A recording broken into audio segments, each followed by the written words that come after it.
राधे राधे संगत जी, जय गुरु जी की। आज मेरे पास आया है एक बहुत ही प्यारा सा सत्संग गुरु जी का, जो कि मैं आपके साथ शेयर करूंगी।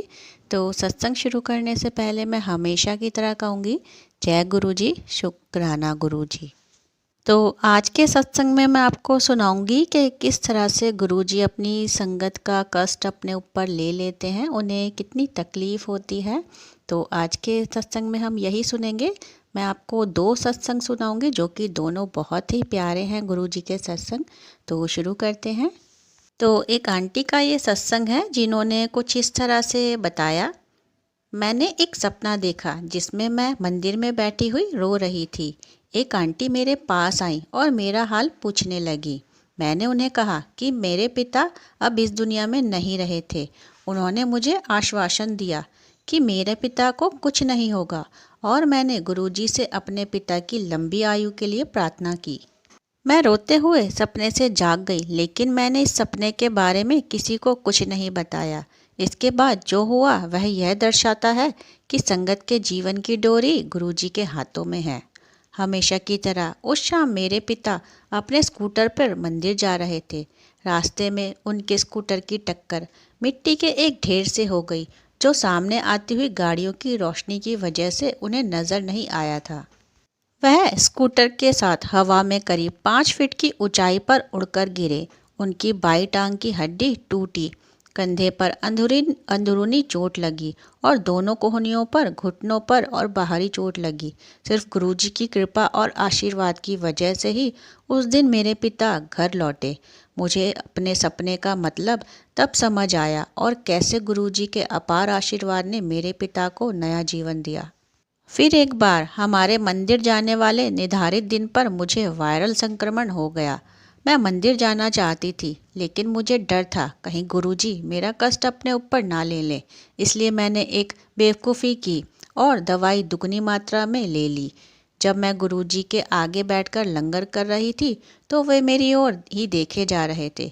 फिर गुरुजी की तबीयत खराब होने लग गई, और उन्होंने लंगर के बाद करीब सारी संगत को घर जाने की आज्ञा दे दी।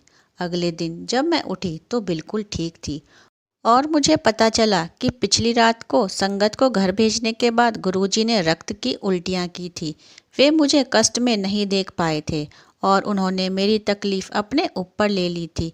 क्या ऐसा प्रेम कहीं और मिल सकता है? आपका शुक्राना है गुरुजी, मेरे पिता को नया जीवन प्रदान करने के लिए, और इतने प्रेम और स्नेह से हमारा ख्याल रखने के लिए, जो हम कभी आपके लिए नहीं कर पाएंगे। सदा ही जय गुरु जी। तो यह सुना आपने अभी गुरु जी की कृपा का प्यारा सा सत्संग, कि गुरु जी की कृपा उन आंटी पे कैसे हुई। उन आंटी का कष्ट गुरु जी ने अपने ऊपर किस तरह से ले लिया, कि गुरु जी को खून की उल्टी हुई, उनकी तबीयत कितनी ख़राब हो गई थी कि गुरु जी अपनी संगत पे बिल्कुल भी कष्ट नहीं आने देते हैं। तो ये प्यारा सा सत्संग आपने सुना।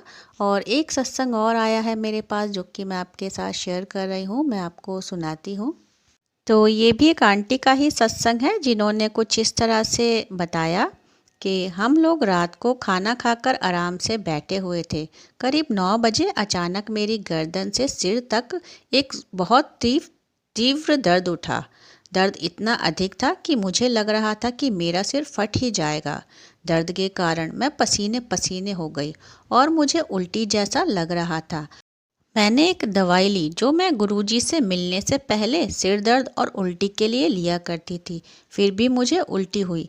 मैंने कुछ और दवाइयाँ ली, पर मुझे दर्द से कोई आराम नहीं मिला। मैंने एसी चलाया, पर मुझे कुछ देर में ठंड लगने लगी, जिसके कारण मैंने पंखा बंद कर दिया। तभी मेरा बेटा, जो डॉक्टर है, आया और उसने मुझे कुछ दवाइयाँ दी, पर उनसे भी मुझे आराम नहीं मिला। मैंने उससे पूछा कि अब हम क्या कर सकते हैं, क्योंकि मेरे से दर्द बर्दाश्त नहीं हो पा रहा था। इसका उसके पास कोई जवाब नहीं था। दर्द से तड़पते हुए मैं बार बार अपने बेटे से पूछती रही कि इसका क्या उपाय था, पर वह बोला कुछ नहीं हो सकता। तब मैंने गुरुजी को याद करके बस एक बार जय गुरुजी कहा, और मैं लेट गई। कुछ ही क्षणों में मुझे नींद आ गई। तब गुरुजी मेरे पास आए, और जहाँ मेरे सिर में दर्द था वहाँ हाथ रखकर मुझे उठाया और बोले, यह दवाई ले, ठीक हो जाएगी। मैंने ये दवाई पहले भी 2 बार दी थी। यद्यपि मुझे बिल्कुल पता नहीं था कि गुरुजी ने यह दवाई मुझे पहले कब दी थी। उस दवाई ने कमाल कर दिया।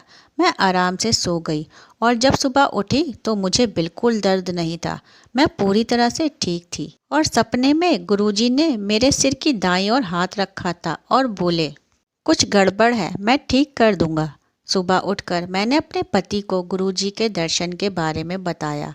हम हैरान हो गए क्योंकि सपने में जहाँ गुरुजी ने मेरे सिर पर हाथ रखा था वहाँ बहुत समय पहले एक मोटी गांठ बनी हुई थी, परंतु सुबह वह गांठ बहुत छोटी हो गई थी, इतनी छोटी कि बहुत ध्यान से देखने पर ही दिखाई दे रही थी।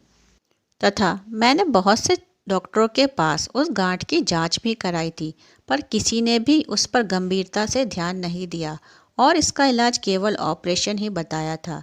मुझे वहाँ दर्द होता था और दाईं ओर सोने से भी कष्ट होता था। बिना मेरे कहे, बिना मेरे बताए गुरुजी ने मेरी परेशानी को मिटा दिया।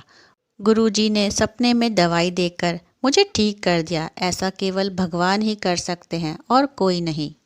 वाह मेरे भगवान, आपका बहुत बहुत धन्यवाद। भगवान को कुछ बताना नहीं पड़ता, उनसे कुछ मांगना भी नहीं पड़ता, फिर भी सब कुछ मिल जाता है।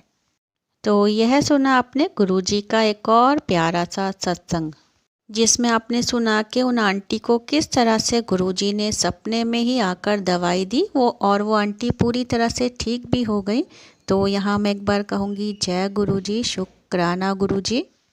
और यहाँ एक बार मैं सभी संगत को कहूँगी कि प्लीज़ मुझे कमेंट में बताएं कि क्या आपको भी गुरुजी कभी सपने में इस तरह से दिखाई दिए हैं, आपके कष्ट काटे हैं, या आपको किसी तरह से गुरुजी ने सपने में आकर ब्लेस किया है। क्योंकि यह बात सच होती है, जैसा कि गुरुजी ने भी कहा है कि अगर किसी संगत को मैं सपने में नज़र आता हूँ तो उसका मतलब है कि मैं सच में ही आपके घर में आता हूँ। तो गुरुजी के ऐसे ही प्यारे से सत्संग के साथ जल्द ही मिलेंगे मेरी नेक्स्ट वीडियो में। तब तक के लिए राधे राधे, जय गुरुजी, शुक्राना गुरुजी।